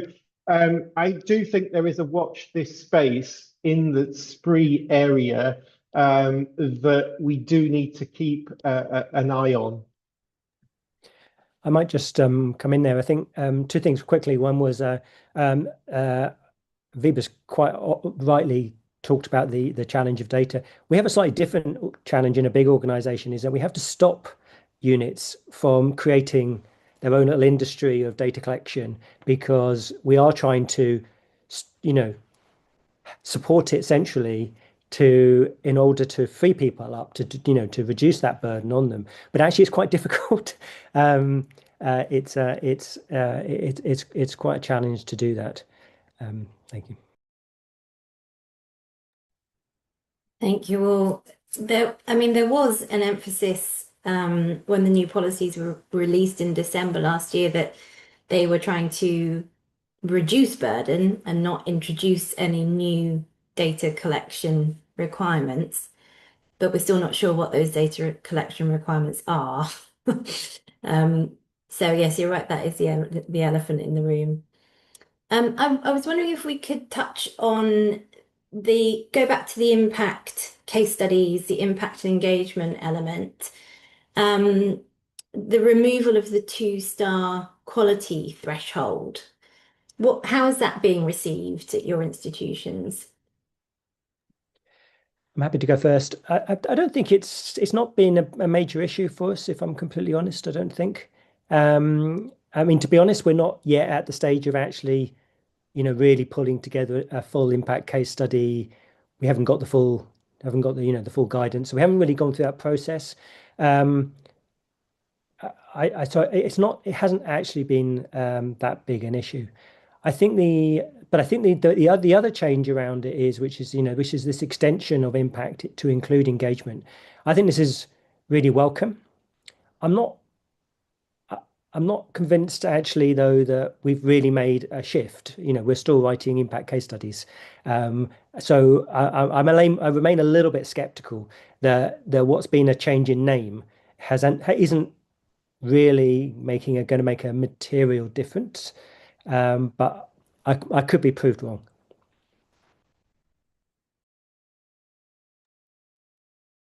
Thank you. Maybe- Vic, when we spoke earlier. Oh, sorry, Roger. Oh no, Please go ahead. please. I was just going to give some perspectives on that as well. It feels as though, from looking at the impact cases, certainly that are in gestation here, and impact is a long burn activity, that we aren't seeing too much of a shift. We're seeing activity that generally is grounded in outputs or relationships that often involves engagement. So it is perhaps something that will change over a number of ref cycles rather than a big change for this cycle. Yeah. So for us, I think the interesting sort of challenge here is a slightly different one, in that our specialism, of course, is in artistic and practice research. So for us, often the engagement itself is the research, and becomes, to all intents and purposes, the research output, as we have to frame our artistic and practice research in portfolio formats. So the removal of the 0.2, I think, is welcome, because it allows us to gather a number of smaller and larger types of outputs, in inverted commas, to show how it underpins and collectively brings about the impact that happens there.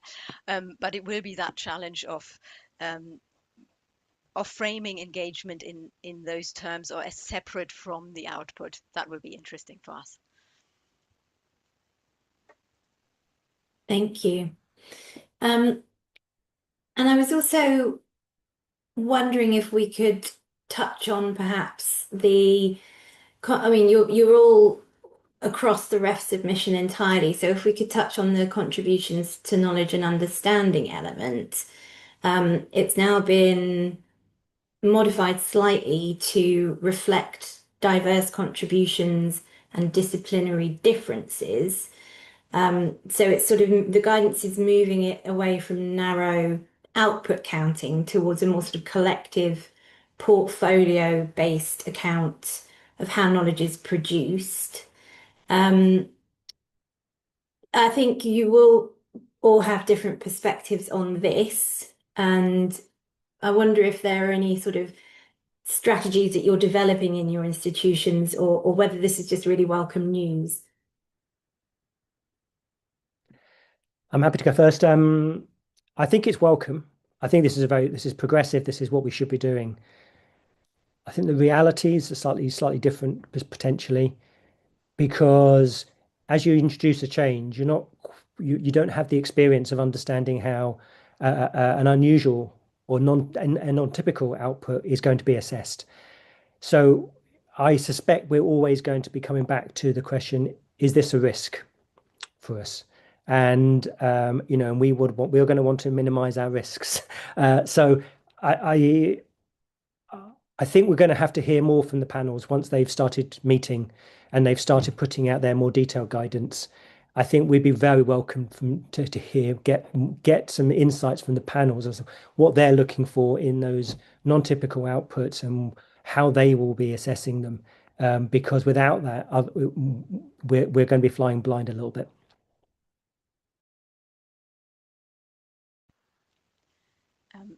I will bookend that a little bit by saying we, of course, have been on this journey for a very long time, because that's, at the heart of what we do is a lot of the type of research that produces non-standard, for want of a better term, research outputs. So portfolio submissions and practical submissions have been an essential part of our submissions for at least the last two refs. So we are, very pleased just that continues to be cemented as really essential within the ref. So it's good to see that development within our sort of subsectors. I think we have confidence in the maturity of that piece of work, that actually that understanding is there. But of course, within this much larger assessment exercise, yes, the assessment parameters remain a source of anxiety around that they are robustly applied and understand these types of non-written submissions.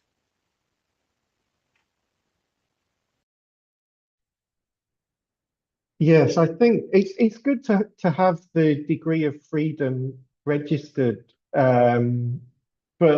I think that it is a question, as we've heard, of risks, and it is our duty to manage risk, and everybody's research is a risky business, and investigators who are involved in research. We've talked a little bit about culture earlier, but we have very well established cultures and ways of practicing in different disciplines. So again, I'd say if it's going to be something that does take hold, it will be something that takes hold over time.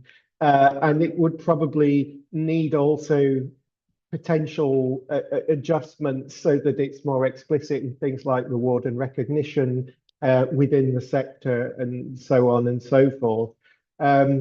It will be interesting to see how it moves and takes hold. But I would suspect that generally we'll be dealing with outputs that perhaps are similar to Ref 2021. I should also say we've had experience here in Ref 2021 of putting in a number of outputs that perhaps were non-standard in some sense, and I believe those were well received. Can I just add that I think the non-standard format of outputs is really essential as well. I see it as essential in delivering that overall strategy that focuses us so far on the side of research and development and of industry impact and community engagement, right? So the benefit of research, and that there's the lovely phrase somewhere in the spree about the value for taxpayers of the investment of their money. So and I think the non-standard outputs play a huge role there, because there is an argument to be made that a written output is sort of an end evaluation or an end sort of framing of actually all the bulk of the work and the significance of the work which happens in the process and in the engagement exercises that happen along the way, right? And it's from there that it farms out and has its impact rather than through the final output that you write up. So I see it as really essential. I also see it as really essential as part of the EDI piece, that the written output and format follows particular conventions and particular standards that make it very easy to assess it because you can align your parameters against it. But it really, stepping back, it's a very singular way of articulating good research. So within that sort of broadening out and being inclusive in the research environment, I think it's essential that that shift happens to the understanding of the non-standard formats. Thank you so much.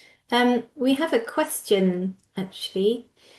So Vika, you mentioned that the removal of the two-star underpinning quality will lead to different small and long outputs being introduced to underpin impact. Could you give some examples? Thank you. Yeah, so it's very much what I was just referring to, that it's the question of what is the output of a particular piece of research, and at what point do we frame it as an output? And actually, does the exercise of framing it as an output, how much does that take away from it already being an output and having its impact through the engagement that it generates, right? And of course, if you're doing that through an evaluation exercise, that you want to frame as a 4-star output, that is a much bigger piece of work than if you're thinking of it in a more locally impactful way. And you can then gather those sort of local impact outputs and evaluations and put them together into a portfolio, or cite them as part of the impact case studies, where you have some larger ones that may also then include the standard format, written articles, books, whatever it is, but a number of those sort of smaller exercises that underpin the impact as well. That's great, thank you. Everyone from a small specialist is hanging on your every word in the audience. I think I'll just ask, we'll wrap this panel up now, and I'd just like to ask each of you to sort of give me some closing remarks or a summary of how what you see as the main opportunities for REF 2029, and maybe a bit of a reflection on how far we've come with the ref. And because I get the feeling that we're going in the right direction, and that seems to be the opinion coming from the sector. But I'd be really interested to hear how each of your institutions are viewing the progress that we're making with research assessment. Should we start with Chris, then go to Vika, then Roger? Gosh, that's an open-ended question. Well, I think I'm going to go back, given the focus of this is impact. I believe impact, introducing it, was an extraordinarily good move. There's always a debate about whether REF should be driving behaviour or whether it should just be assessing. It's done both. It's driven a positive change for the sector, which I think is very, very welcome. Ironically, I think we thought we were going to do the same with culture, and we didn't. I think the fact that we have done a pilot, we've thought about whether we can and should assess culture, and I guess we've collectively come to the decision that we don't yet have confidence in our ability to do that. Some will probably go much further and say we shouldn't have been trying to do it in the first place. But let's just say that we don't have confidence that we know how to do it, and we've pivoted and we've kind of pulled back a little bit. But I think it is still very clear that the environment, in which I would include how you do research, is essential to doing getting high quality outputs of your research. And that is still very much embedded in SPRI. So as I said at the beginning, that fundamentally doesn't change much for us as an institution. But I think we were right as a sector to say, okay, we don't have confidence yet, and maybe we never will. Let's do a pivot. And I think we made the right decision. Thank you. I echo that very much. I was going to say a very similar thing that in principle, we welcomed the people, culture, environment introduction. That looked like something very exciting.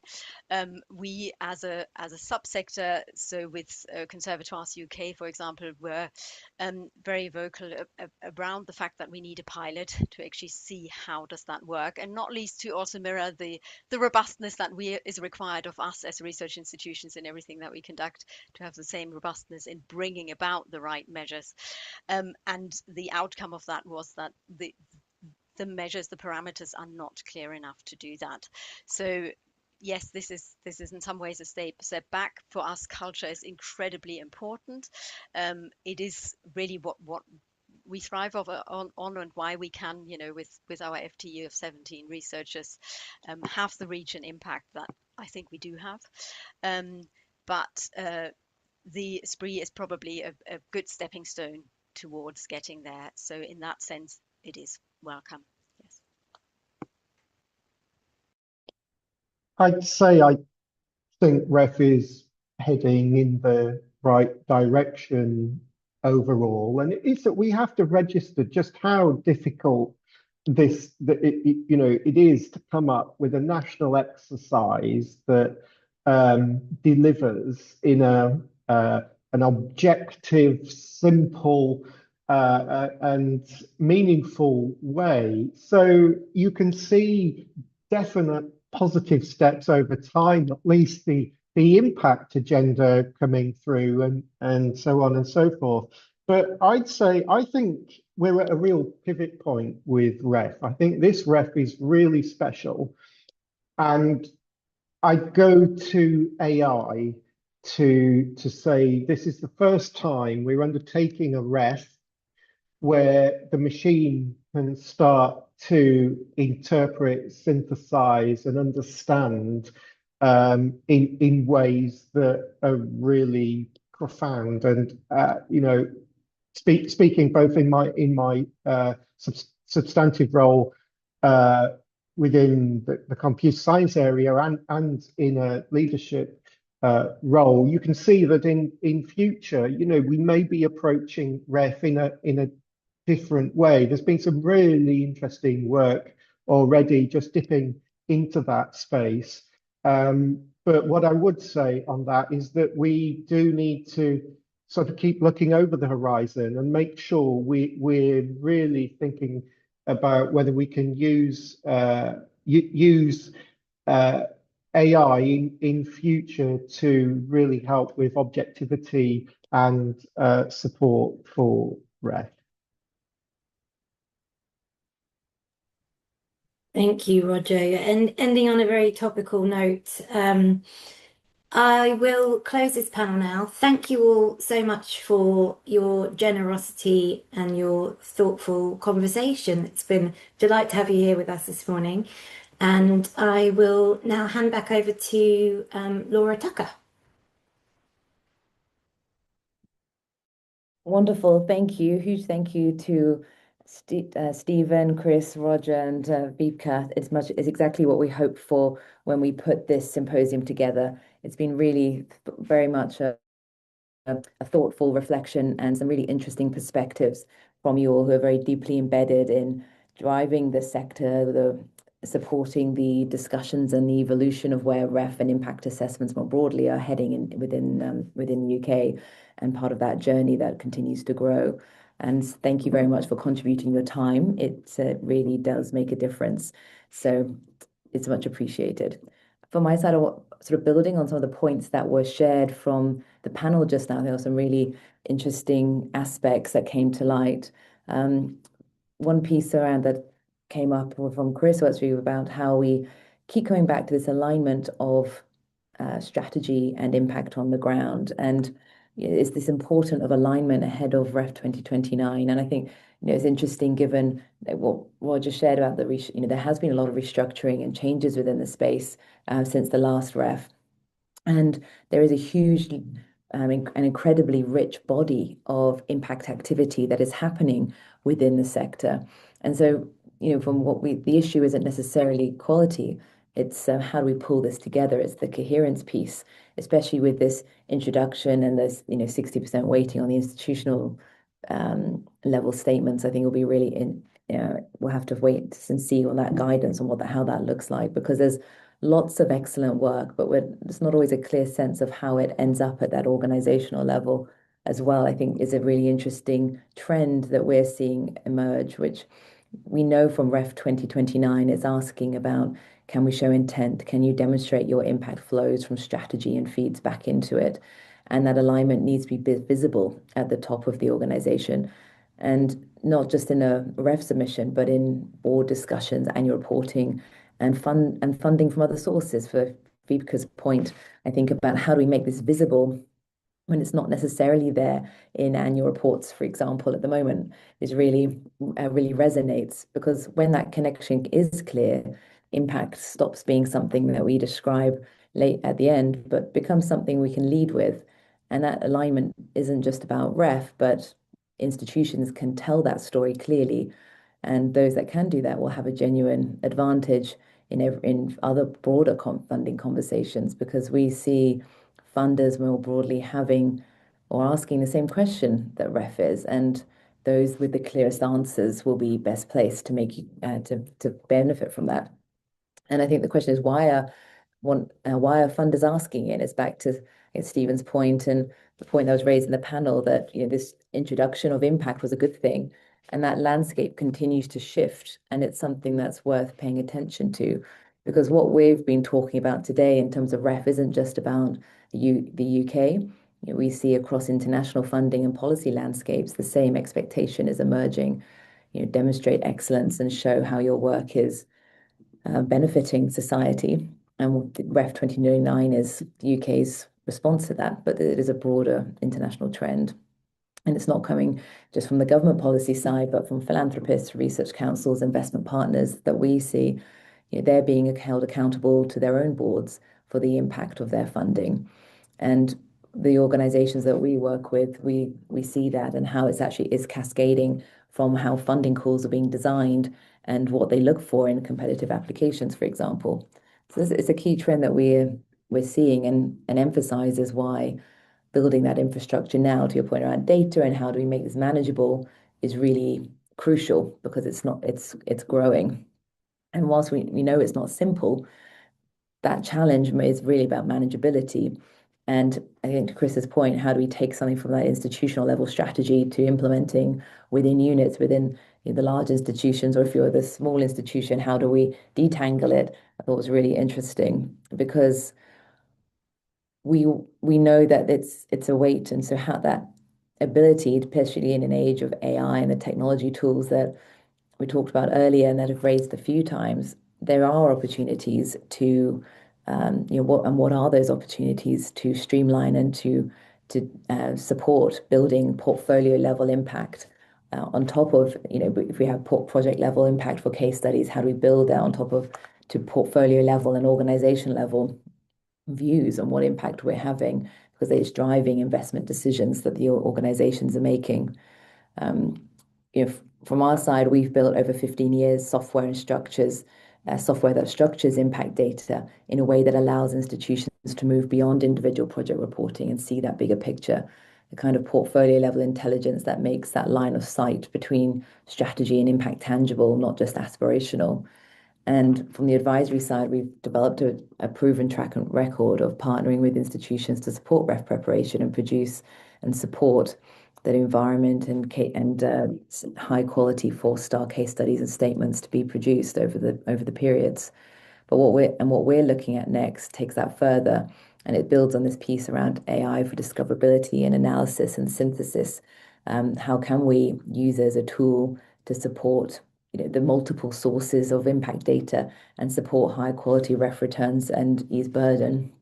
and it ties in a lot with the points that we heard earlier. So I think this is a really interesting juncture, and we genuinely believe that visibility should strengthen institutions, not exhaust them. The right infrastructure lifts the burden; it doesn't add to it. So it is an interesting time. I think this is a very pivotal ref time. Give back to Stephen's point earlier, given what the next 7 years technologically wise will look like for us and what that future ref will hold. But before I close, just two quick things. If you can take a moment to scan the QR code on your screen, would really appreciate your feedback on today's session. It takes 2 minutes and it really helps us to shape what we bring you next. This is our fifth symposium, and we'll be working on the program for 2026 very shortly. So we'd love to get your views. And and speaking of what's coming next, we do have a webinar in April that we hope will find valuable. And this is about navigating the KEF. So we know that KEF can feel complex and burdensome, but it's also an opportunity to demonstrate the breadth of your institution's engagement, collaboration, and impact.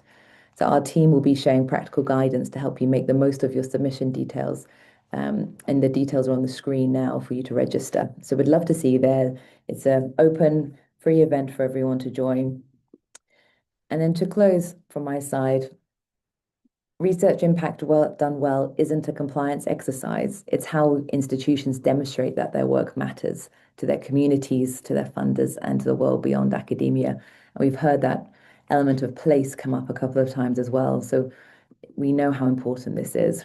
At Hive, we've spent 15 years working alongside institutions on exactly this, and we remain committed to making sure the work being done across the sector shines brightly, not occasionally, but continuously.